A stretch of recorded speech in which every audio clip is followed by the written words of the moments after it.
وعباد الرحمن الذين يمشون على الأرض هونا وإذا خاطبهم الجاهلون قالوا سلاما والذين يبيتون لربهم سجدا وقياما والذين يقولون ربنا اصرف عنا عذاب جهنم إن عذابها كان غراما إنها ساءت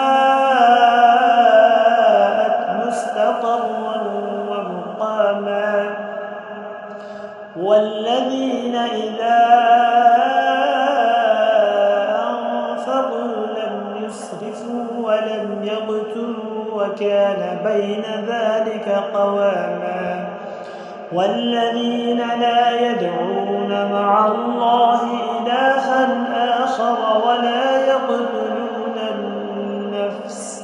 ولا يقتلون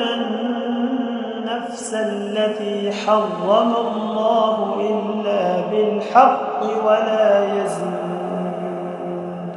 ومن يفعل ذلك يلقى أثاما.